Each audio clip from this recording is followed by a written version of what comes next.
Hello, and welcome to Developmental Talent. Your ear holes are about to be crammed full of the most action-packed wrestling podcast on the entire fucking planet. And it's exclusively on freaksugar.com. Now, here are your hosts, hailing from parts unknown, Brandon Van Hook and Lemon Juice McGee. Welcome to the third episode of Developmental Talent, where we bring you the ups and downs, ins and outs, news and highlights this week in professional wrestling. I'm Brandon Van Hook, and I want to thank you for listening, sharing, and supporting this podcast. And with me, as always, our friendly neighborhood, Lemon Juice McGee. Hey guys, glad you could be here again. Third week in a row. Yeah, boy. With us tonight is the fighting man, Matt Pierce. Always ready to fight. How you guys doing? And our resident wrestling historian, Hogie Masters. Thank you for having me on the show once again. Normally, this is where we quickly cut to a segment, but I think we're going to talk a little bit about Hell in a Cell. And by a little bit, I mean a lot. So, it was a surprisingly great pay-per-view. Yep. Not a lot of dead spots in the entire thing. No. So, we're kind of just going to go down the whole list and cover a little bit of all of it. Whatever we feel like talking about. The pre-show hour long, I feel like is a little bit too much for these things. Mm-hmm. Yeah, most of it's the panel talking, and they didn't even advertise an actual match. It was just a surprise match. Yeah. It was mostly a way, I guess, if you're watching on YouTube, for them to pump the network or to try to get you to buy the pay-per-view. But it's not so hot. Although Paul Heyman refused to pump the network. It was kind of funny. I mean, it's just Paul being Paul, but it was still kind of funny. That's true. I just used the pre-show as the time to get the beer and the popcorn together. That is a good plan, sir. The match on the pre-show was Mark Henry and Bo Dallas. Bo Washington last night. Yeah, that's right. Yep. Mark Henry pretty much destroyed him. Yeah. In a matter of minutes. And Oh, this is less than a minute, wasn't it? Bo Dallas didn't even get a shirt off. Bo Dallas came out, made a crack about Ebola, said that he was going to do what every smart person should do and leave Dallas, and then said he was Bo Washington because football, I guess.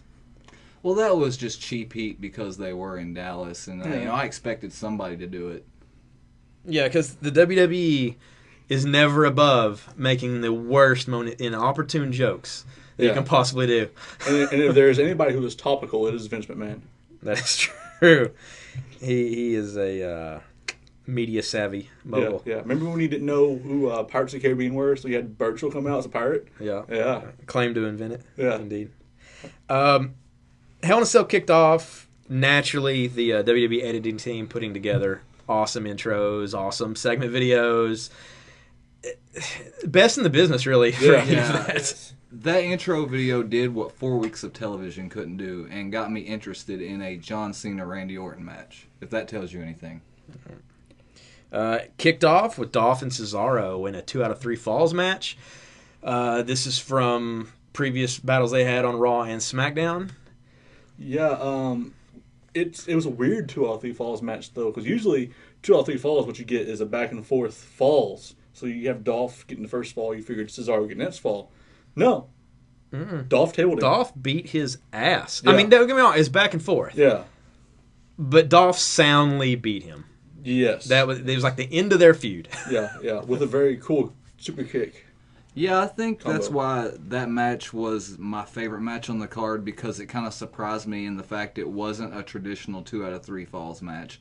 They didn't go the generic babyface gets one, heel gets one, and then, whoever gets the last one. So it was kind of a surprise. For me, it was the match of the night. I agree that it wasn't the normal 2 out of 3 falls. As like everyone has said, it's usually goes 1-1, and then the last one decides it all. Well, the first fall was a roll-up, though, which true. That was like the one predictable thing in the match. Yeah. The first pin was a roll-up. Yep. I am happy, though, that Cesaro did the big swing. There for a while, he wouldn't do it, and he actually pulled it off. He would even tease it and then not do it because, Well, I mean, it as a heel, that gets him heat because everyone wants to see it so bad. Right, Yeah. right. So, but at the same time, if you don't give the people what they want enough times, they quit wanting it. Yeah, it's true. Yeah, like you said earlier, Ziggler won with an awesome combo, super kick, zigzag, pin for the win. Moved on to bigger things tonight, which we'll get to later in Keeping It Raw. But Ziggler is definitely showing he's a stronger side of Ziggler than what you've normally seen. Yeah, honestly, going into it, I thought that they were going to give it to Cesaro. Yeah. I thought that was pretty much a 2 out of 3. Cesaro was going to take it. That was going to be it. Right. And then they just pushed Ziggler super strong, which is great. Not complaining. I was surprised. Yeah. I wish they'd go ahead and pull the trigger in Cesaro, but at the same time, Ziggler's fine too. I mean, it's not like he lost to nobody. He lost to Ziggler, who's been a world champion. So yeah. Well, it's kind of a situation that we'll get into later in the discussion about putting two really good guys in the same story instead of putting one guy in one good story and one guy in another good story, so you can watch multiple things throughout the night. Right. Yeah. Next up was Nikki and Brie. They added in the stipulation that the loser had to be the personal assistant for 30 days or quit WWE, which was odd, but it does make for funny comedic TV sometimes. One thing is the match wasn't bad. It was a surprisingly good. Well, not surprisingly, because they've opened and improved a lot, but it was a really good match. It really showcased the fact that Nikki is more of a power wrestler and Brie's more of like a high flyer type wrestler, and it's not a Divas match you typically get. Usually, you just get back and forth a little bit, finisher. This was an actual, you got a power wrestler versus a high flyer, and it was a good match. Yeah, I wasn't really too interested in the match, and I think that's because this storyline's been dragging out for so long that it should have been over with a long time ago.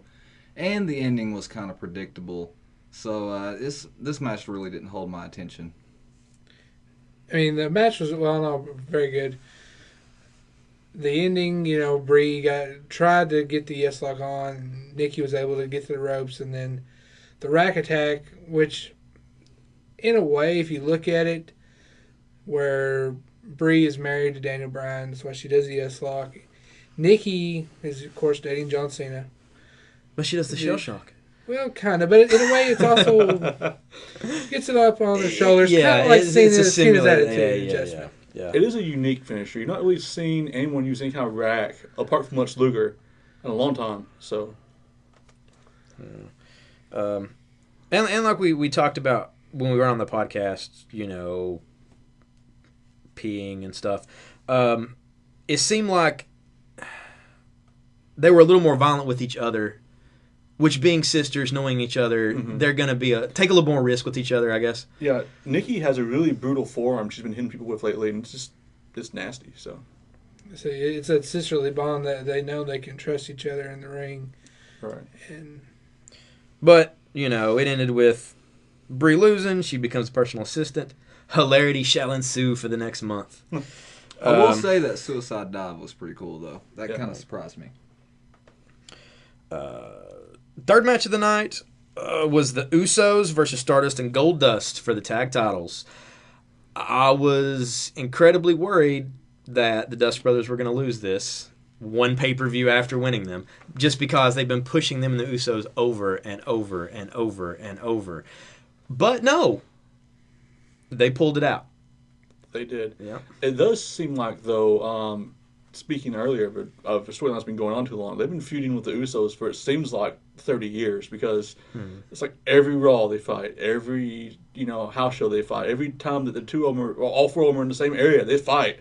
It's like Goldust has been punching them since they were babies. Yeah. He just went to their house and beat them. Yeah. It's crazy. Yeah, I agree with you, man. That feud's gone on way too long, too, so hopefully it's on to bigger and better things for both the teams. But it was a pretty solid match. I agree. It was a very good match. I think, honestly, the highlight of it all, though, was both Usos, one grabbed Goldust, one grabbed Stardust, and they both did a superplex off the top rope. Mm-hmm. Yeah. But I will go on record as saying that I hate the Usos. Uso crazy? You hate them? Not a fan. Not a fan of that either. Oh, I just want to strangle Michael Cole when he says it. Ain't that bad. I hate it. Hate it. But, they lost, so yay for me. Next up on the card, surprisingly, fourth match in, Orton versus Cena Hell in a Cell, which the way it was understood leading up to it was going to be the main event of the pay-per-view, crammed into the first hour. Rumor is Cena may have been a little hurt, so they were worried, or Orton, yeah, so they were worried about it. They wanted to maybe make sure that they could go all the way with it. But it turned out to be a pretty decent match. Yeah, with John Cena attempting to murder Randy Orton by throwing stairs into his face, or trying to anyway. Yeah. No escaping the cell in this one, though. No. Oh, and we got a nice RKO out of nowhere. Yeah. RKO have an attitude adjustment. That was awesome. Yes. Yeah, It was very impressive. Yeah. You know, for them to have their 20th match in the past 2 years, you know, I wasn't expecting much out of this match, but it really surprised me and it kept my attention. So, you know, I'm not going to shit on it. It was a pretty decent match. I agree. I mean, it wasn't their best work out of their feud over the years, but a very solid match. I mean, they had the extreme element with the cell. They bring in tables and chairs, the stairs, all kinds of stuff. So all in all, it was a very good match. Yeah. The finish, top rope, attitude adjustment, through a table.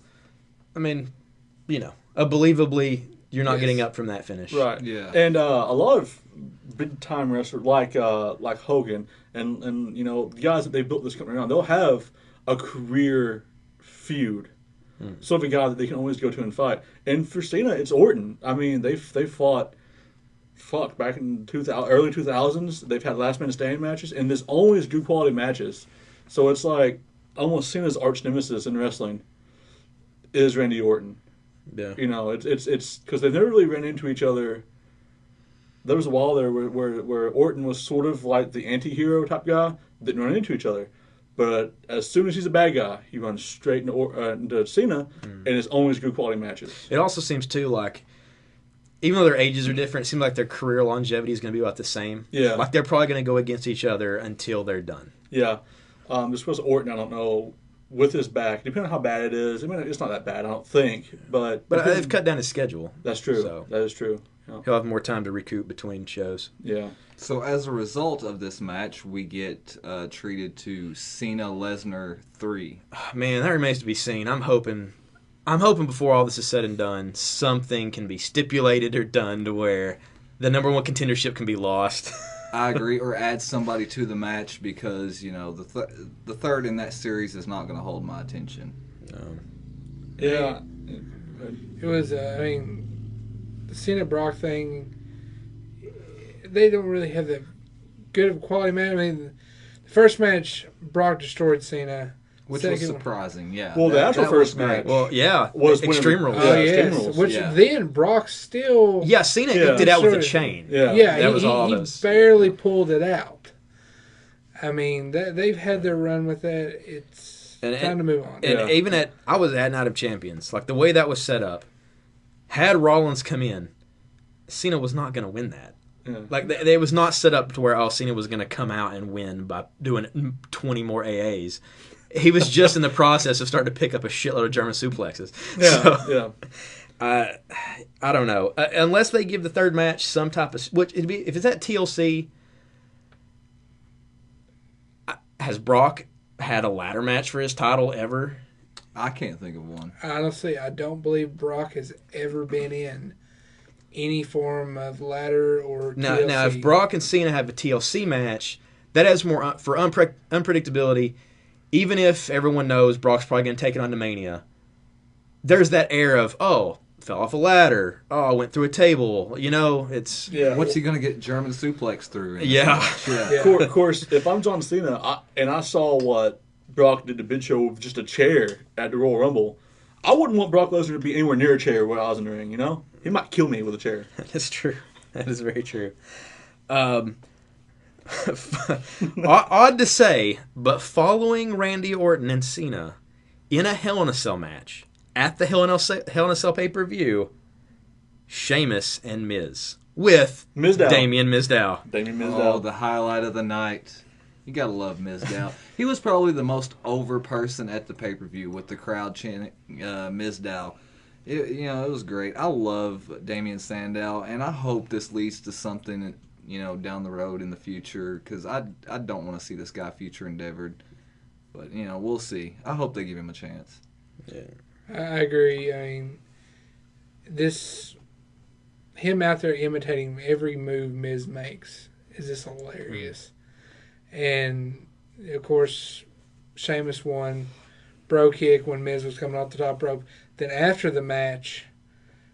That's where the magic happened. Yeah, pretty much Sandow was imitating everything. Even the point where they were doing the YMCA in the middle of the ring. Yeah. Like, picture this. Sheamus has Miz up like a giant meat puppet, and he's jerking his arms around. And the entire time, Mizdow is mimicking every move he makes. It was ridiculous, but one of those times where WWE comedy is so stupid, but it works so well. WWE Studios needs to make another Weekend at Bernie's with Damian Sandow. But I think you guys leaving out the best part of that match, where after all the YMCA happened, Miz got bro kicked again, and the referee came and checked not a Miz, but a Mizdow, who had sold both bro kicks and the YMCA nonsense. So, make sure he's okay. Well, the ref couldn't tell them apart. Well, the beard. That's how you tell the beard. After that match, they cut away for a minute. They showed Brie loading Nikki's car, and they did this whole thing where she made her a smoothie, and then Nikki poured it on Brie's head and said, "Go make me another one," and it just started the whole personal assistant thing. And it also showed that Nikki does not stay for a pay-per-view.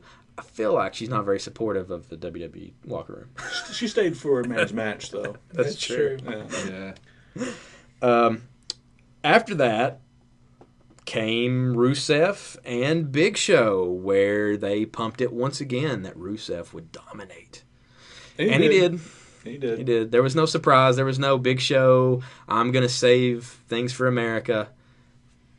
Big Show didn't quite tap out. He just passed out really fast. Well, he's massive, man. I mean, you put a bond in that back, his lungs just can't get air. He's out. But the announcers did sell it like he had tapped out. I do remember that. Yeah. And, Rusev is just not good in the ring, in my opinion. He's not gotten any better since he got to the main roster. Well, some of that can be because they've been putting him against the same slow giant people too every week. Yeah. There's only so much you can do with Big Show. But his moveset is very limited, even with the squash matches he does. If you're going to get this character over as the anti-American, I don't see why they haven't given him the U.S. title yet. And maybe proclaimed it, the Russian title or something like that. I feel like Sheamus is going to be his next challenger. But anyway, like I said, I'm not really a big fan of Rusev, so I don't care. I feel like Big Show, though, put up a really good fight in the match. There was points I thought he possibly could win. Yeah. Choke slam and that submission move he's been doing now, where he locks her legs and then bends back. Yeah. Weird. Mm-hmm. Yeah. One thing I think that possibly caused Big Show the match was Mark Henry coming down and acting like a supporter, but honestly it turned into a kind of a distraction for him. Yeah, and we'll talk about that more when Raw comes around, but it's like they basically used Big Show getting beat by Rusev to launch sort of a Big Show Mark Henry feud. Mm-hmm. I don't know. And it continues to keep Rusev undefeated for the time being until the right opponent comes unpinned along. and unsubmitted. Till the air quotes right opponent comes along. Yeah. I don't know. The Rusev thing, I feel like it's almost reached its apex. If not, it has. So something needs to happen pretty quick. Can we all agree on who we think should be the one to beat Rusev? I think Ryback. I think if, in a dream world, the All-American Kurt Angle Oh, yeah. Yes. takes Rusev. Oh, yeah. That'd be awesome, but... But yeah, Ryback, well, we'll get into more of that on Keep It Raw. Okay. Yeah. There's some Ryback news coming. After that was Divas title match. AJ and Paige with Alicia Fox in Paige's corner. Paige's bestie. Yep. As of a week. Foxy is what she calls her. Yeah. It was a pretty good back and forth match. Had a lot of outside stuff. Surprised by. Yeah. Paige almost got counted out, but Alicia Fox threw her back in, only for her to be tapped out by the Black Widow. So, Which the whole thing when she was outside, I don't know what Paige was trying to do. It looked like she was trying to suplex AJ over the barricade, and AJ countered it and threw Paige on the ground. mm-hmm. I thought it was going to be just a reverse suplex off Yeah, of there. and it That was almost a weird spot. The way it sounded when Paige fell, though, the thud it made, I thought Paige was actually seriously hurt. They threw her back in, and then AJ put on the Black Widow for the win. And as fast as Paige was tapping out, I thought, okay, Paige is hurt. She did look dazed at the very Yes. least. Like she maybe didn't know what exactly was going on. So, I love Paige's pale white ass. I wish she would have won, but AJ's pretty good too. So they're the two most entertaining divas. And now that I feel like that feud is over, and Paige is now going on to two total divas, which I'm not sure how I feel about that. At least I get to see her more. But we'll see where AJ goes from here. Hopefully, maybe some new blood comes along from NXT. maybe AJ becomes the first and second longest reigning Divas champion in history. Who knows? Maybe. I mean, yeah. Her and Paige have just traded it off for the past. that forever. is true. She'd have to hold it for almost about a year for her to beat her old almost a year. record. So. But the big thing is, like, at the end, Paige and Alicia Fox. Alicia Fox is the one who threw her in to keep her from getting counted out, but she was submitted. So she blames Alicia Fox and says she hates her and screams up the ramp and, stuff. She's pulling the psycho Mickey James, Victoria, AJ thing. It's like Slash Alicia Fox thing. slash Alicia Fox thing. Yeah. But it's like, but she's doing it well. It's not. It doesn't come off like it's a ripoff. It comes off like she's legitimately legitimately disturbed. Which is something because since she's been in WWE, like, there's been a lot of it where she's spent a lot of time mimicking AJ. Mm-hmm. But she's managed to make each of those things her own enough to where she's still a definable character, as Right. opposed to being like a constant copy, which is good. Yeah, she's not really a carbon copy. She's more like I'm crazy too. Yeah. And now it's time to throw these notes away because it's the main event. Ambrose and Rollins, Hell in a Cell. Holy fuckballs, guys! The thing we waited on and waited on and waited on finally happened. Let's hear some thoughts. It was awesome. Ambrose come out. I knew going into this something crazy was going to happen. Ambrose gets in the ring, throws weapons everywhere. And Wait. What was Ambrose wearing? He was wearing, was it a pool stick bag with Yep. a kendo stick in it? Yeah. Yep, like a samurai. Yes. Yeah. And, I saw him just looking over the cell. I'm like, you motherfucker, you better get on that damn cell. And I'm just freaking out to the point, like, my wife called me. I'm like, I can't talk to you. Ambrose is getting on the damn cell. Call back, honey. Yeah, he comes in, fills the ring with chairs, walks back out, climbs it up. Yep. Yeah, the Lunatic Fringe was in full effect last night. It was a great main event, and starting the match on top of the cell is a way we will remember that match for a long time to come, I believe. Mm-hmm. Yeah, it really set itself apart. I thought at first maybe it was Ambrose and Rollins trying to copy the classic Foley and Undertaker match, but it's not. No, because you know what? There were not two men, but four men on top of that cell. That's right. The As cruiserweight division was up there with him. Jamie Noble and Joey Mercury joined the fray and took kendo sticks to the back. And Jamie Noble almost went. It looked like he almost went through the cage with Dean Ambrose. Yeah, there was a suplex there where, man, that fencing is just not made for that much weight. No. It isn't. No matter how much they strap it, it is not made for that.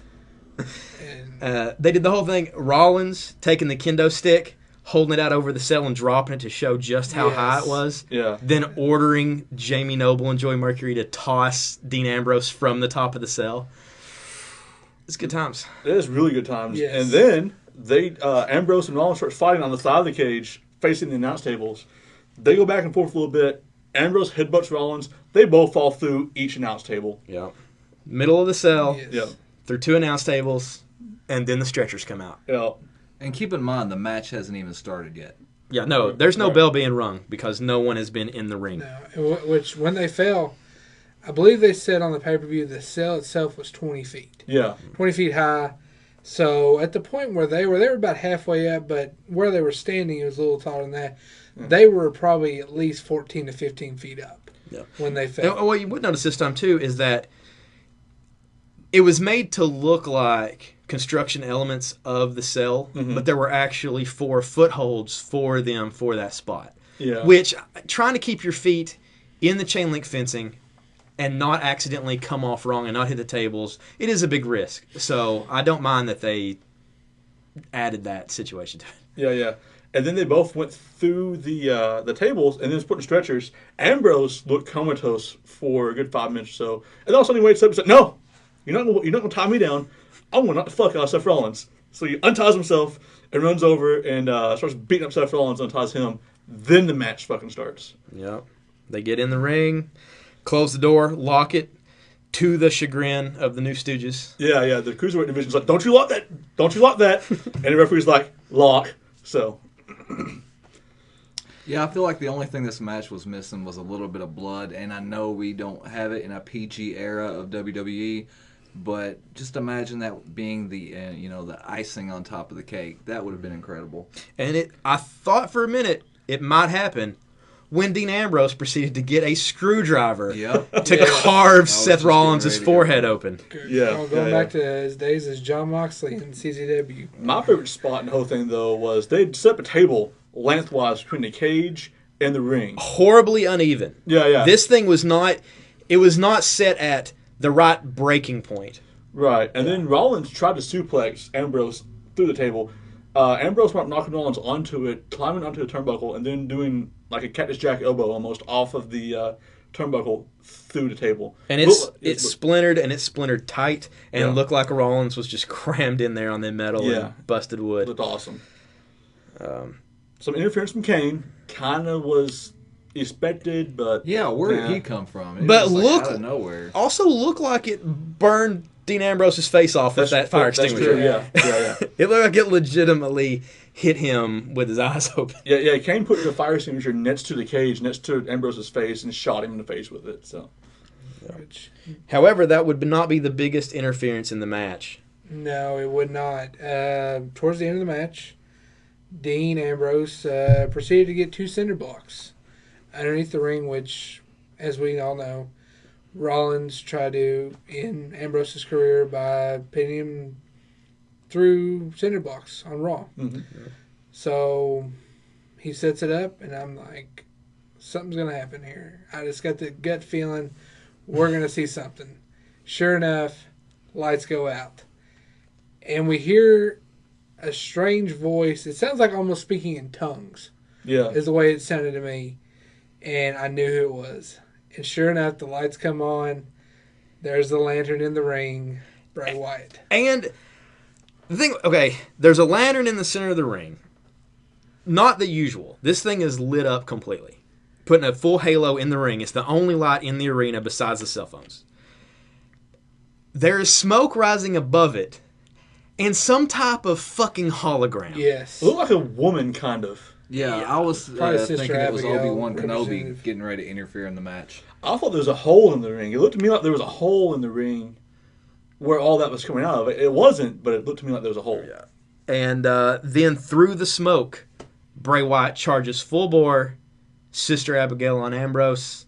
Rollins sneaks over for the pin while Bray is praying or thinking about life or something. And mumbling stuff. Yeah. Rollins gets the pin, and I mean Rollins seemed kind of freaked out by all this, and he just casually walks out of the cell, and then in the show is Bray is just sitting there and over Ambrose's lifeless body. Yeah, and it does one of those cuts where, like on Raw, they would do those the backstage segments with the Wyatt family or the Wyatts, and they do that sudden jump cut with just like one of their faces. That's what it was. Only it was just Bray's face. So, and this comes back to the part where it's like Cesaro and Ziggler together for too much. You got 2 really good guys in the same story, but it's not pushing them as high as they could. Maybe if they were separate, so that way you got more stuff to watch on TV. mm-hmm. Now it appears Ambrose and Bray are going to be in a thing. They're both currently my 2 favorite WWE superstars. And it means that while instead of giving me 2 segments on Raw I get to enjoy, there's going to be one that I'm really, really going to enjoy, and the rest of the 3 hours, I'll know they're not going to be on it. That's true. And they're both insane enough characters that you don't really know what they're going to do. I mean, it seems like Ambrose might be the more stable one out of the two, and that's saying something. So. Yeah, I don't know. It's one of those things. They're going to have great promos. Mm-hmm. You can already tell. Their matches are going to be very physical, very fast-paced, very unpredictable. Unpredictable like the swerve of this Hell in a Cell. Yeah. If I had been there, I would not have been as pissed to see this as I was to see Rollins when I was there at Night of Champions. That was a schmoz, shitty ending where Cena was cost the match, blah, blah, blah. This was completely just... Who would have thought that Bray Wyatt was going to show up in the Hell in a Cell with a hologram? Yeah. Right. Yeah, it was a win-win. We've got the blow-off for the Ambrose-Rollins feud, and we got the return of Bray Wyatt, and now we have this, this massive feud that they'll be going into in the future with probably, in my opinion, and probably you guys too, the 2 best superstars on the roster right now. Most definitely. I know some people are going to complain because there wasn't a clean finish to the main event, but it doesn't matter. I mean, the match was awesome, and who cares? Because now you got, Lemon Juice and Brandon said, you got fucking Bray Wyatt and Dean Ambrose is going to go at it. That's awesome. And now Seth Rollins is probably going to go after Randy Orton or John Cena, whoever he goes after. It's awesome. Yeah. All in all, I mean, I love the Hell in a Cell concept anyway. Mm-hmm. I always have. Even more than Elimination Chamber. I just love Hell in a Cell. This pay-per-view paid off for that. And the last few years, not so much. I agree. I mean, I've noticed the past couple pay-per-views, WWE hasn't done that great. There's been a few spots here and there that's been really good, but this pay-per-view very much impressed me. Well, it's like the Punk Ryback Hell in a Cell with Heyman on top of the cage. That's what's remembered for. Like Punk comes up there with his little kendo stick. He beats up Paul Heyman. Ooh, he finally gets a hold of Heyman. The Hell in a Cell itself was just kind of a match in a Hell in a Cell. Both the Cell matches last night were really good matches. And they were really good matches that could have only happened in the Hell in a Cell. Yeah, it heavily incorporated the actual cell, in the match. And I hate those matches where, they put the cell around it and it's just window dressing and the guys don't use it. That's what the cell is there for. We want to see torture. We want to see pain. And yes, we want to see a little bit of blood if we can possibly get it. Yeah. I heard rumor that the Elimination Chamber pay-per-view might be going away, which would mean that they would only use the Elimination Chamber as a gimmick, which is fine. Yeah. But after seeing this one, I'm hoping the Hell in a Cell doesn't go the same route. I like this. I like having the 2 matches together. That was great. And I like that they spaced the 2 matches. They didn't do 2 back-to-back. It gave everybody time to have a break from the cell so they can get into the cell again. Also, it stops you from comparing the really brutal Orton-Cena match from the insane Ambrose-Rollins match. I mean, you don't want them because it would cheapen both of them, I feel like. Yeah, so all in all, a great match. And this is easily the longest intro to the podcast we've done. Yeah. I think it's time to kick it off to Keeping It Raw. Let's keep it raw, kids. Keeping it raw. Oh, yeah. Keeping it raw. Where we're going to break down the past 3 hours of sports entertainment. Man, I missed the first hour. What did I miss? Well, you missed the Authority. Triple H and Stephanie and all the goons coming out. Oh, shucks. They were basically talking up Seth Rollins. At the same time, they were talking down Randy Orton, kind of. Not really. Kind of. And then Randy Orton comes out, all crazy. And he was super pissed. He was super pissed. Said he's going to check himself into anger management, like he did for real life back in 2006. And Triple H tried to be mediator, which I feel like he's not that good at. Triple H has probably never been the cool head in any situation. So his entire negotiation skills were, we're not doing this tonight. We're not doing this tonight. We're not doing this tonight. And calm down, calm down, calm down. To which Randy Orton replied, I'll calm down when he's dead. Looking at Seth Rollins. Yes. And he used the word dead. Twice. And in case you didn't hear it, he repeated himself.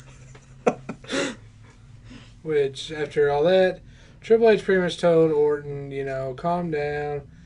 giving you the night off, go to your bus, have a drink. Jerk it. Yeah. Whatever, man. Whatever floats his boat. Tell him to calm down about 800 more times because Yeah. the important thing is Randy Orton be calm. He probably called him or texted him or Yeah. tweeted. And Calm then down. and then Randy Orton calmly stood up, turned around, and RKO'd Seth Rollins out of nowhere. Out of nowhere. It was awesome. Blink and you missed it, but it happened. Randy Orton's now kind of distanced himself from the authority. Yeah, it's one of those things. It doesn't seem like the authority is going to think that he's quite gone, but his character shift looks like he's on his way out. Yeah, I felt the authority's like, why doesn't he like us? We're only taking this guy who's replacing him and making him the best thing ever. I don't know. It's dumb. Yeah, based on previous weeks and what you're telling me now, it seems like this is going to be a slow build to a Randy Orton babyface turn, which I'm completely ready for because Randy's getting a little stale here lately, in my opinion. True, but you got to remember, every time he's a good guy, people are constantly wanting him to be a bad guy. The guy can't win. The guy he can't win. If he's a bad guy, they wouldn't be a good guy. Good guy, he wouldn't be a bad guy. Yeah. If he's by himself, they win in a group. If he's in a group, they win by himself. What can Randy Orton do to please you people? He needs to be an anti. They should leave him alone. Yeah. Like, let him be whatever he wants to be. Let him flip-flop all he wants. Just let him be like his own island. But Yeah. guys, this is going to be the perfect opportunity for them to sell those RKO out of nowhere T-shirts. Well, then find some room in the stand beside all that Cena merch. That's according to Randy Orton. That's according to Randy Orton. Yeah.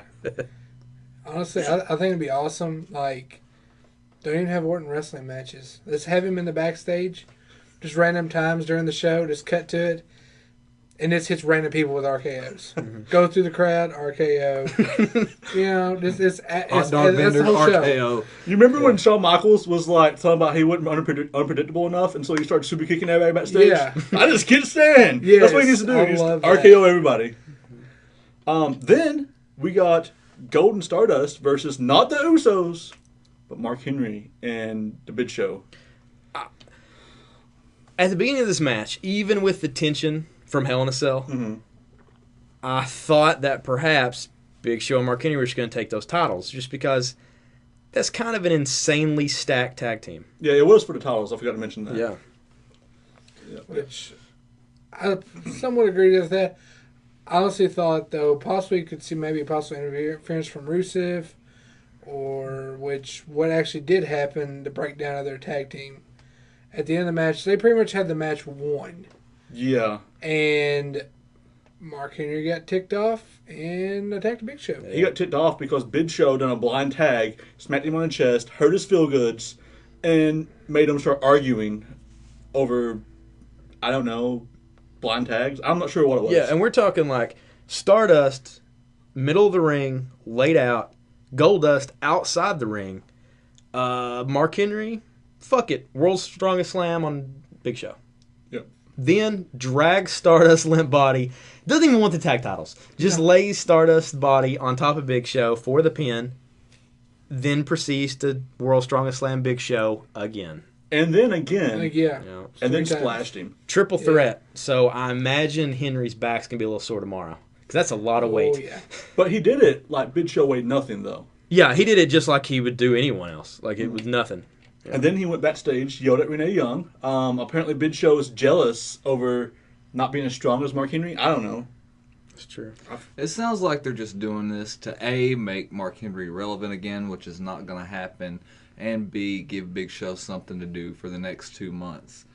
Which, you know, let's be honest, this feud's not going to have me standing up out of my chair. It's just filler to me. It does have the chance to make Mark Henry ruthless again, and I feel like he's a lot more fun to watch when he's just tearing through people. When he's hall-painting people, that's what he did. Except that he's fighting the one guy in WWE they don't let you just tear through. So that's also kind of a drawback. Unless you're Brock Lesnar, in which case you tear through him and almost kill him with a steel chair. Yes. Yeah. Or 2. Am I the only one that's not used to seeing Mark Henry with his shaved head yet?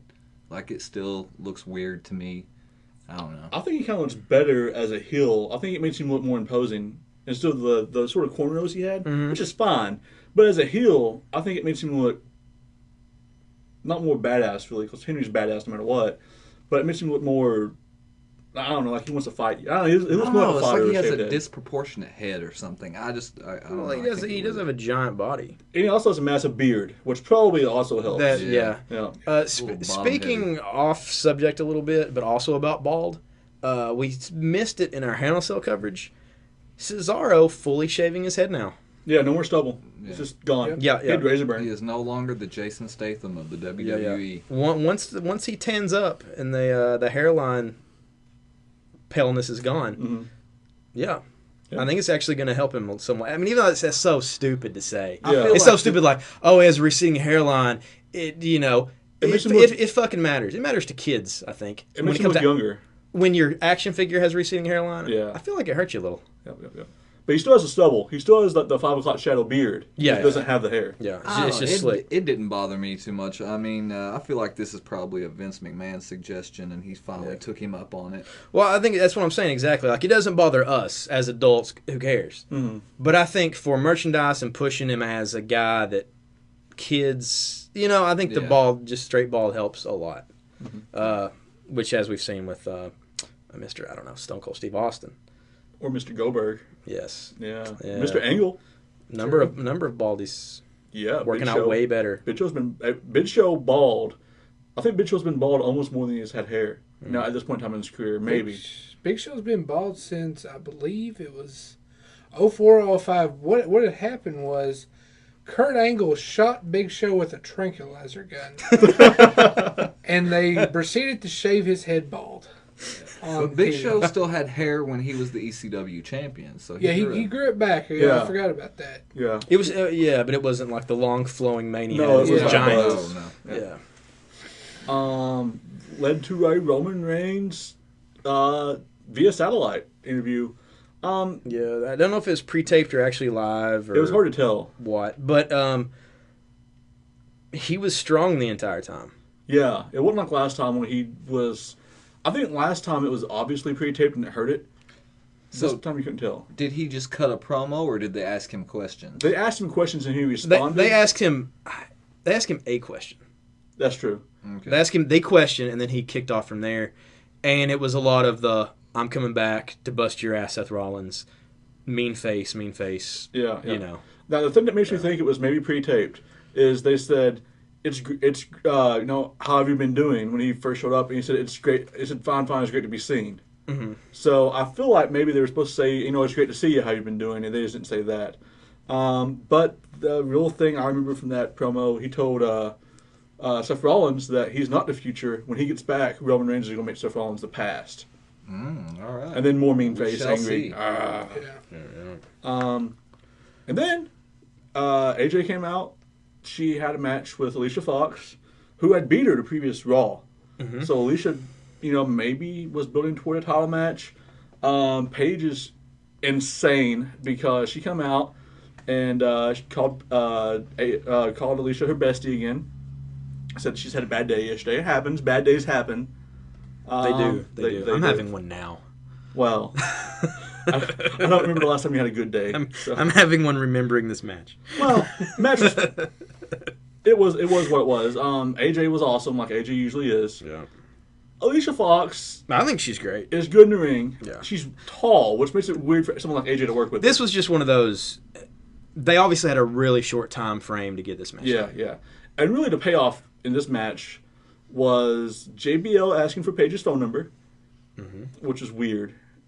And then Paige went off on Alicia Fox. And then full on, I don't know if you remember a few months ago when Alicia Fox was going crazy and beating people up at ringside, pouring soda on them. Yeah. Basically- Stone Cold Alicia Fox. Yeah, well, basically it's Stone Cold Paige now because she went off on Paige. To the point, She calls her the match cost first. her the match, yeah. Then pulled her out, grabbed her by the hair, slammed her in the barricade multiple times. Very, very rough looking. Yeah, like really rough. King comes out to help. Yeah. She's screaming King's head off. Yeah. It was a whole thing. So apparently Paige doesn't have a bestie now, or Paige's bestie's the belt, and so I don't know how that works, but it is what it is. Yeah, it's one of those. They're keeping her in the ring of fighting AJ while also involving Alicia, and I don't know. It was kind of one of those. They had a good match at Hell in a Cell. They didn't have a lot written for them tonight, but they put them on TV. I feel like the upshot of this is Paige will fight AJ. AJ will have Paige to fight. Poor Alicia Fox is going to go back to, like, Total Diva Purgatory. Because she's going to be Total Divas now, too. Oh, I believe I've so. heard. Yeah. I liked the crazy Alicia Fox. Yeah. When she was putting on JBL's hat and Pouring soda on people. yeah, that was entertaining. Yeah, that's some Feeding good little stuff. popcorn. Yeah, because she would just throw a fit, win or lose, Yeah. throw a fit. Yeah. That's great. Yeah. Then came something really interesting. John Cena came out, started talking blah, blah, blah, Hell in a Cell, blah, blah, blah, hustle, loyalty, respect, blah, blah, blah, Spurs. And then Stephanie comes out, blah, blah, blah, Spurs, but then says, hey, you should join the Authority because we can guarantee your future. Yeah. Let me guess. Then Cena turns heel, right? No. You would think from his past record of turning heel all the time, but Yeah. no. Yeah. He stuck to his guns of hustle, loyalty, and respect, and One of these days, did Cena. not. And then Triple H came out. And Triple H basically said, don't join us, that's fine, because we're going to have the entire WWE against you now. Yeah, they're like, we're going to run a train on you, John Cena. And you're the tracks. Yep. Get 4 idiots to join you for Survivor Series, because it's going to be Team Authority versus Team Cena. Yeah. Wow, that is not PG at all. There was no specific Team Authority listed. No. So current guess is Rollins, Kane, other people. Maybe Mercury and Noble. Surely That'd be not. horrible. That would not be competitive whatsoever. I feel like Orton will be in it. Like maybe Rusev. Maybe Triple H.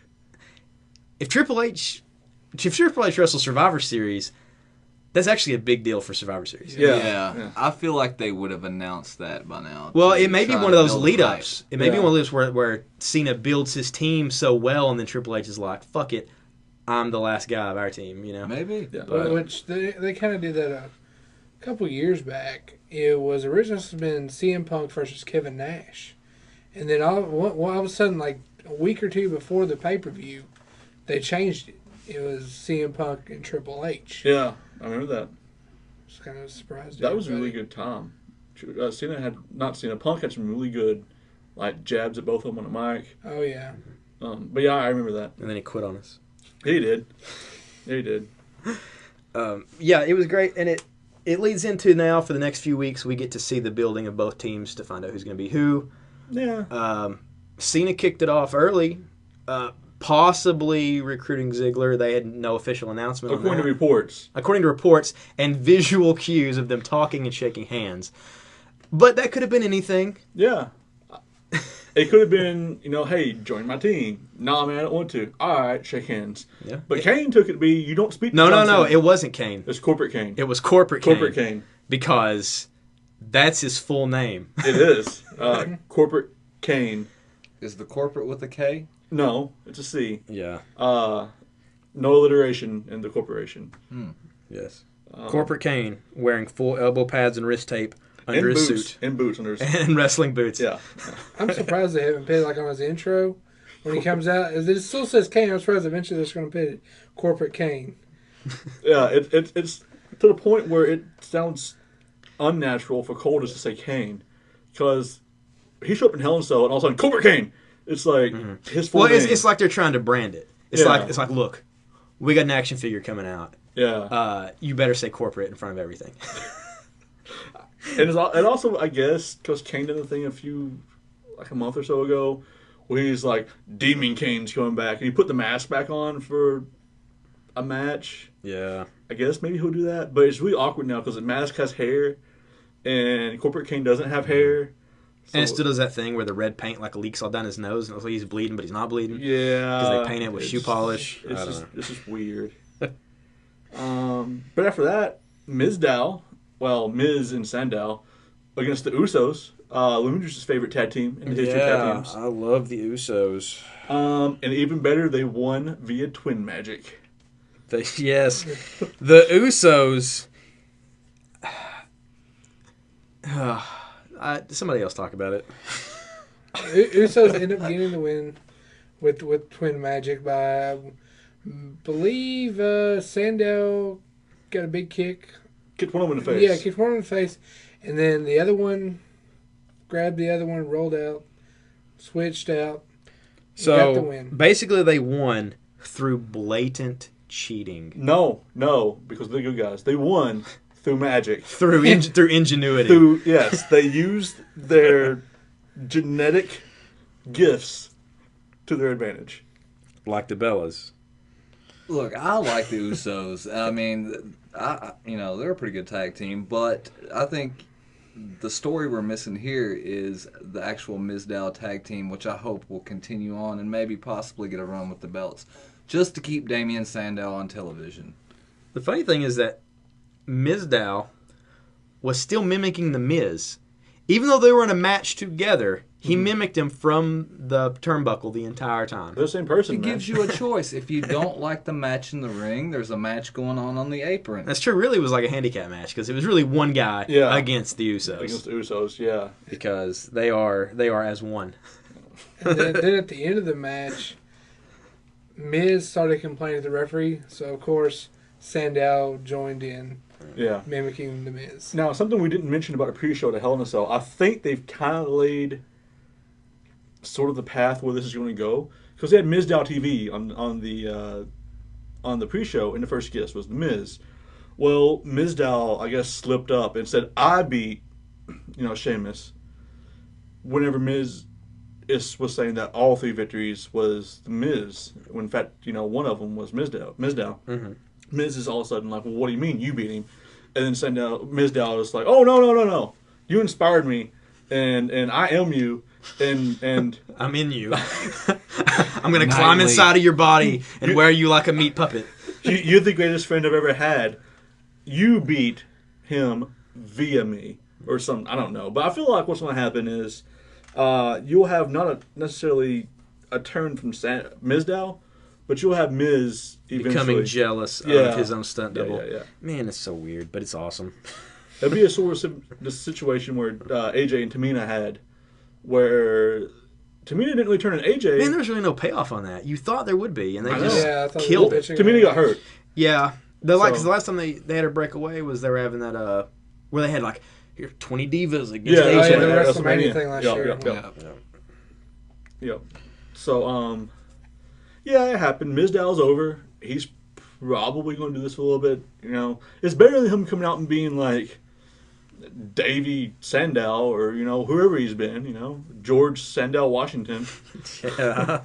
As ridiculous as it is, at least it's entertaining, which is, I can't say for half the segments on the show, but, moving on. Well, next we have the immortal Hulk Hogan, who really does not like cancer and was supporting to Susan Coleman. Mm-hmm. He said brother 5 times. He did. He said Jack twice. Really, it was just Hogan coming out, summing up the whole Susan Coleman breast cancer awareness month. Yeah, and it is a great cause, and you should donate if you can. And right now, really getting on WWE Shop and getting awesome merchandise shirts, that's great. Take advantage of that. Yeah, most of the shirts they're pink versions of the shirts. Hogan's looks really good. Cena has that keep calm and stay loyal, whatever it says, but it's pink. It's just your favorite wrestler shirt, only it's pink. So, buy it. Yeah. Some of the proceeds go to the cause, and that's great to do. If you don't want to donate straight to, it's fantastic. Yeah. Also, if you don't want to buy one of the Susan Coleman, 5% of everything on the site goes to the charity, and then 20% of the actual Susan Coleman gear goes. And once again, they showed that no matter where you are or how old you are, when Hulk Hogan comes out, it's still pretty exciting. Yeah, well, it's Hulk Hogan. Yes. Yeah. I mean, John Cena maybe eventually will be that. Mm-hmm. Right now, he's still booed a little bit, but no one boos Hogan. No. Not anymore. I mean, it doesn't matter. Yeah, it's past that point. Yeah, he's not involved in storylines. It's just he can just come out and be worshipped by the masses. As sad as it is, he's our Babe Ruth. I mean, that's what it boils down to. He's not got the best track record in his personal life by far, but, we still have respect for the body of work he's put out. So, our days of shitting on Hogan are over, unfortunately. And, well, to be fair, the dude saved wrestling back in the 80s. I mean, it wasn't just him. Almost destroyed it in the 90s. Well, I mean, that's here or there. Yeah. But WrestleMania happened around Hogan. Vince did it. It was Vince's money, whatever. But he probably couldn't have done as well with anyone else. I mean, Hogan put the asses in the seats. Hogan put asses in the seats. Hogan slammed on a giant, not Vince McMahon. So, Although, I bet there was a time where McMahon probably could. He got freakishly big there for a while when he was fighting Austin. that is true. that is true. Going back to the Hogan thing, I actually heard, I think it was on the documentary or something I've watched. Someone says, and honestly, it's a true statement. If you ask someone that knows nothing about pro wrestling who Hulk Hogan is, most people will know who he is. Yeah, he's like Jesus and Pepsi. Everybody knows who that is. Superman. Like he's an iconic character just outside of the realm of where he's known. Have you ever heard of pro wrestling? Oh, that's that thing Hulk Hogan does. Yeah. So Hulk Hogan is. I mean, I know JBL called himself a wrestling god. I feel like if there is a wrestling god, I feel like it would be Hogan. You know, Hogan's like the patron saint of wrestling almost. You know, they always talk about the Mount Rushmore of wrestling, and in everybody's list, he's got to be the first face on it. Yeah, because, I mean, you got your Austins after that, and you got The Rock, and you got Cena now. But all those guys, I know Cena will admit, he grew up watching Hulk Hogan. Hulk Hogan didn't grow up, I mean, maybe he did, I don't know. But he's never said that, Buddy Rogers in the 60s, or, Buddy Roberts, whatever, inspired me. Yeah. Sam Gotch, whatever. No, it's Hogan. Yeah, like they people inspired him after he began training and becoming a wrestler. Right. But, yeah, people are inspired as a child to become a wrestler because of Hulk Hogan. There's a whole generation of people on this planet who know what saying your prayers, taking your vitamins, and training does for you. Hot dog skin. That's right. After that, Bo Dallas comes out. He believes he can beat anybody in the roster. Yep. So he said anybody can come out. Open challenge. And pleasantly surprised, not overly surprised, but happy with who came out. It was Ryback. Yeah. And he wasn't so much goofy, like overly airbrush singlet Ryback. This is more like dominant. Dark colors, feed me more, like when he first came out, Ryback. Yeah. But instead of everyone chanting Goldberg, everyone was chanting feed me more. Yeah. A huge crowd reaction. He did kind of have the smart assy then now for everything on his back. But, that's Ryback. Yeah. He's going to be Ryback, I guess. Destroyed Bo Dallas. Just destroyed him. Yes. Played squash match. Yeah, which is what he pretty much should be, at least to get his momentum back. Mm-hmm. I think Ryback is a proven commodity. I like Ryback. Yeah, I was happy with his return, and to see him come back as a fan favorite, it gives some, a new babyface for some of the up-and-coming heels like Bray Wyatt, Seth Rollins, and so on, somebody else to work with. And, like you said, he was kind of a proven commodity. He had a decent run with Punk. We'll see where he goes from here. Yeah, it's definitely one of those situations where being away for even a little while he had a surgery has helped keep him from being so stale. I think a lot of it was, you see him, he comes out and destroys stuff. You see it every week, and eventually they got to have competitive matches, and he starts to take losses. Every week he just becomes another guy.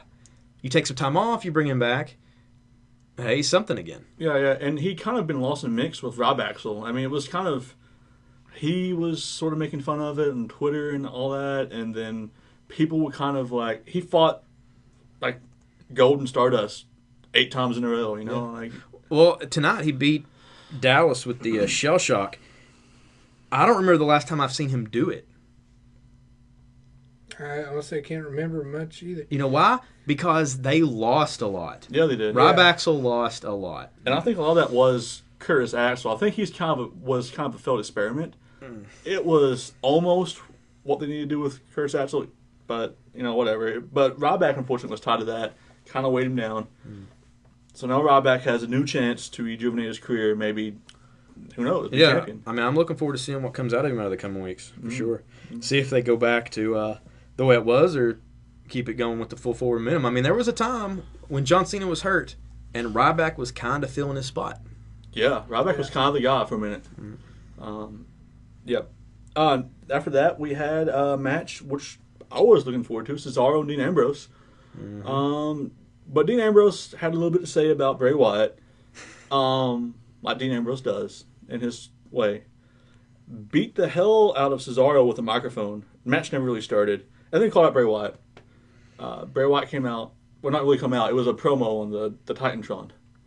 Yeah, and it was a lot of Bray Wyatt saying Bray Wyatt things. Yeah. Basically boiled down to the fact that he sees himself and Dean Ambrose. They have the same type of crazy soul. But they're not friends. But they're not friends. They're not friends. They're not friends. No. And just gets me hot for some good matches. Yeah, apparently it's like the Highlander. There can be only one crazy in the WWE. So we shall see which one shall arise. Yeah. And also, as they teased with the promos the last few weeks, no Harper or Rowan to be seen. No. And going back to the crazy thing, I personally think it would be awesome. I highly doubt WWE will ever do this again. Have the two of them do a boiler room brawl. Oh, That'd be good. That would be nice. It's been a long time. Yep. It's been a very long time. Mankind and Taker. It was I think, SummerSlam 96. I think so. Big Show and Mankind at WrestleMania 15? I don't think it was a boiler room. I think that was Sure. just The like a hard... backstage. Just a backstage brawl. Because he put the handprint as he walked out of the boiler room and smeared it down the wall. The bloody handprint. Oh, let's look it up. Fact check time. In the meantime, because I have to bring up the fact check machine, Nikki and Brie came out. Or Nikki came out with Brie and fought Naomi for the second Divas match of the night. Cole made it very obvious that Brie did not want to help. No. Brie had to help Nikki win the match, and then was forced to come into the ring and help raise her hand, and she looked down in shame as she did. Mm-hmm. And Michael Cole proceeded to say, she did not want to do that, because Captain Obvious Michael Cole, didn't know how to do his job. Cole proceeded to say that they were sisters. They were twins They of some were type. twins. That they were in a wrestling match. They were both women and breathed oxygen. Yes. And that dog's bark. It was short, but it did lead into the whole 29 more days of the personal assistant deal and kind of continuing the storyline from Hell in a Cell, even in a short way. Yeah, and the help that Brie really offered anyway was just her kind of touching the foot of Naomi, and Naomi's like, "What the hell, Brie?" If there's anybody that's counting down the days more than Brie Bella, it will be me. So this horrible, horrible feud will be over with. Brandon likes the Bella Twins as much as I enjoy the Usos.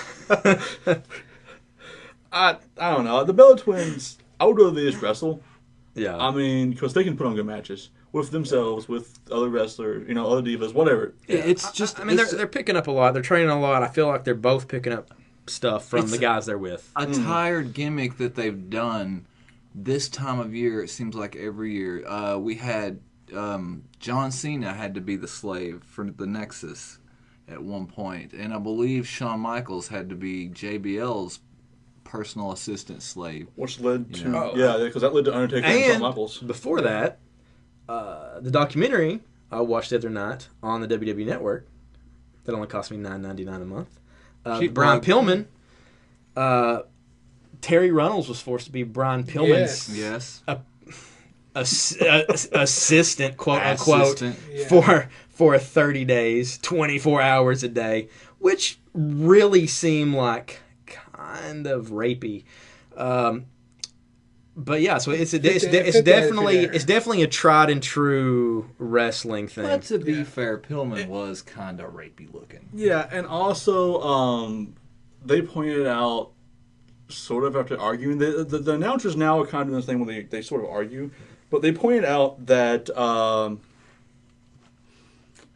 they've never really they've had brothers fight, but they never really had sisters fight, much less twin sisters fight. So I don't know. It's I wish they'd do more with the Bellas and what they do, but okay, the match between Mankind and Paul White ended in disqualification, so it was not a boiler room match, and it was to become the special guest referee of the main event. That's at WrestleMania 15.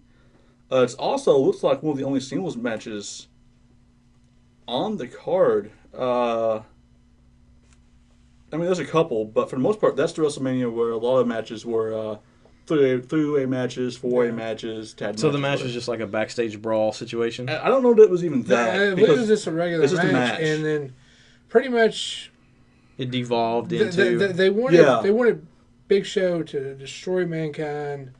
And he did. That way he would be out of the picture. And Now, was this dress shirt Mankind or brown shirt Mankind? This was dress shirt. Dress shirt Mankind. Because he wanted to be the referee for the main event, but the corporation wanted Big Show to be. So I apologize. It was Backlash. Okay. 1999. Okay. Yeah. Oh. I haven't seen that one. Yeah, but that was when Big Show wasn't Big Show anymore. He was Paul White.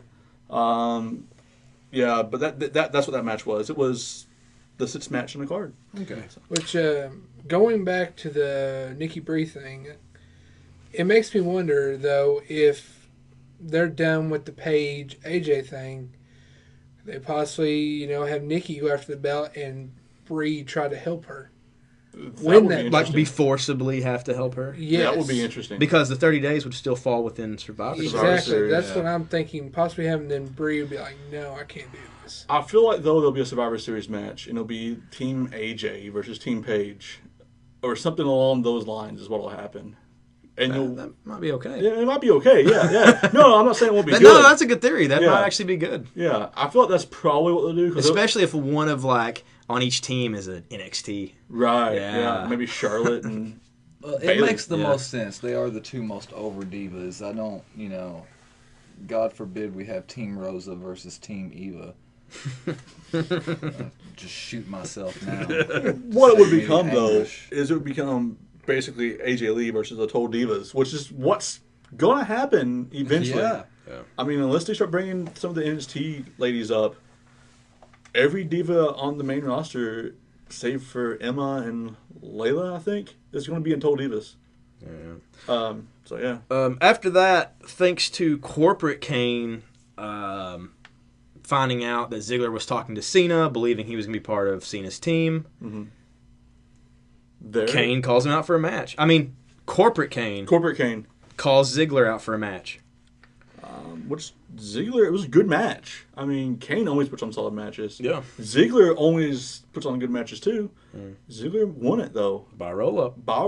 Yeah. It's 2 matches in a row Ziggler won. I think he's on a roll. Yeah, he is on a roll. He's on a roll up. Really? Roll up. Yeah, because he beat Cesaro with the roll up. Well, the first pin was roll up. First pin. Yep.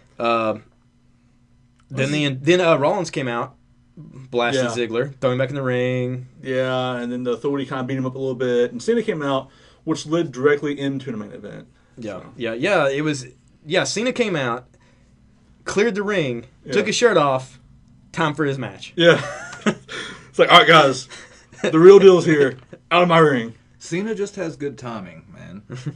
I guess. And the main event was Cena versus Rollins.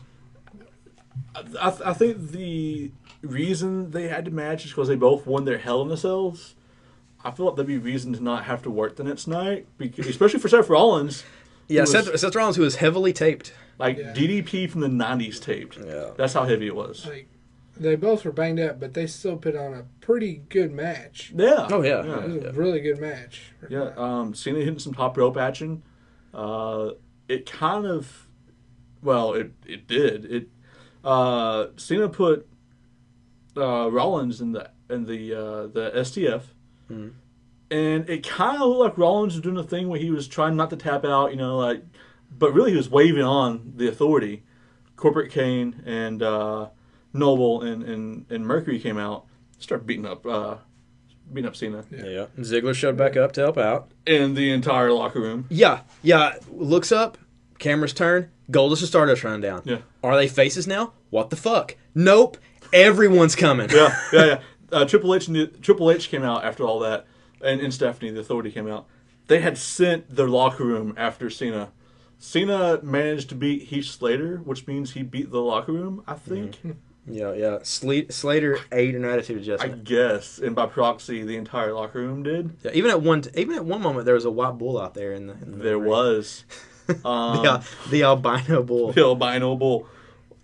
And then they kind of fought, after that. It kind of just devolved into punch the guy close to you. Yeah. While Cena had done his "you can't see me" loyalty thing. Basically, the Authority on the ramp pointing and saying, "Oh, we're gonna get you," and Cena saying, "Not today. I'm right here in the ring, suckers." Yeah, and everyone else on the ramp can't go to the back, so they're just kind of hitting each other and kind of waiting out the time on the TV.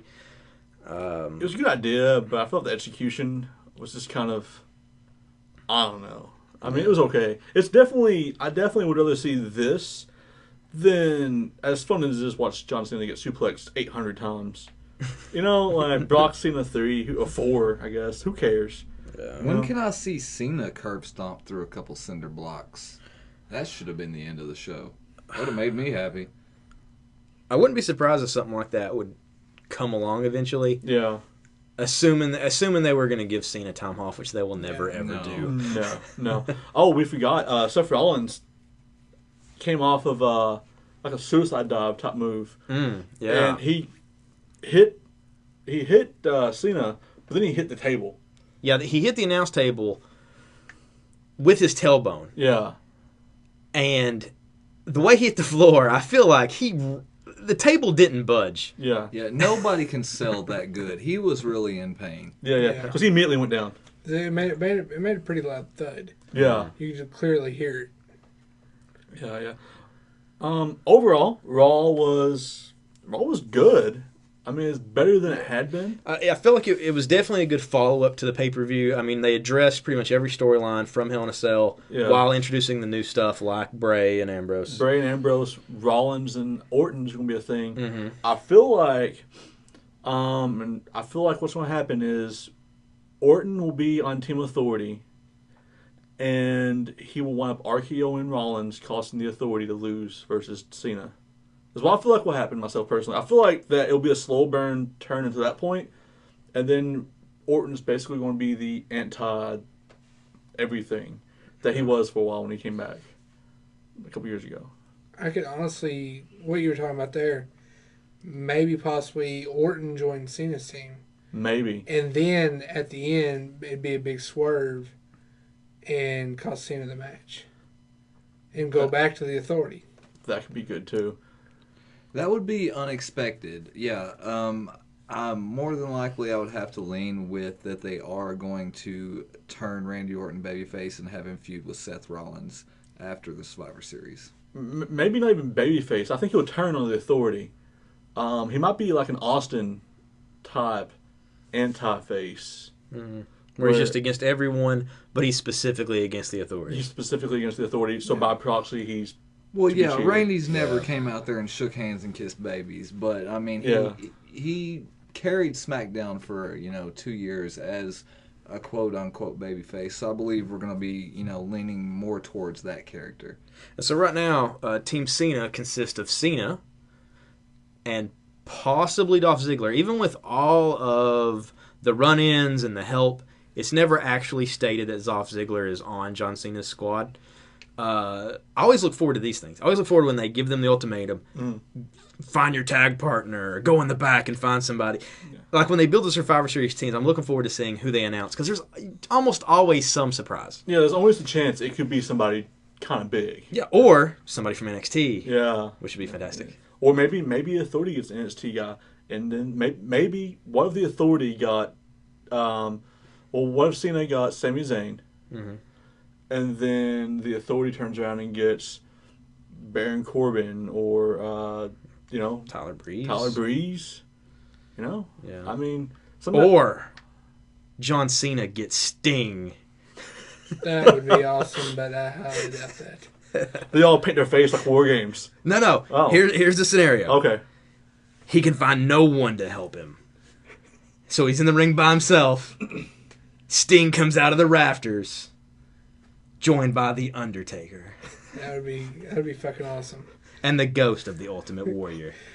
That means Hogan would have to join the Authority. Yeah. Yeah, he'd have to. Because Hogan and the Ghost of Warrior would never be on the same team. Well, if you got Cena, Sting, Undertaker, and the Ghost of Ultimate Warrior, that leaves one more spot. the ghost of Macho Man Randy Savage. But then we have to have the. I feel like then Savage would be too busy fighting for the title to be on some team. I feel like you give Savage the title if he comes back. That's true. Elbow dropping from heaven. That's right. That's right. This has devolved quickly. I think it's time to get into another segment. Let's do it. Jesus Christ, it's already been over an hour of this. That is a shitload of WWE talk. We got to know other segments this week, so next week's probably going to be pretty indie heavy. Still, though, I think it's a great show. Yeah, next week we'll try to give you guys a little bit more variety, but like I said, it was a heavy week this week with WWE pay-per-view and Raw. But I want to thank you guys for listening and supporting the podcast. And this is Brandon Van Hook. And this is Lemon Juice McGee. Hogie Masters. The Fighting Man Matt Pierce. And we'll see you guys next week. Peace. Thanks for listening to Developmental Talent, but the show doesn't stop here. For more insane ramblings, be sure to check us out on social media. The links are conveniently listed in the text. Also, feel free to send your hatred, praise, and suggestions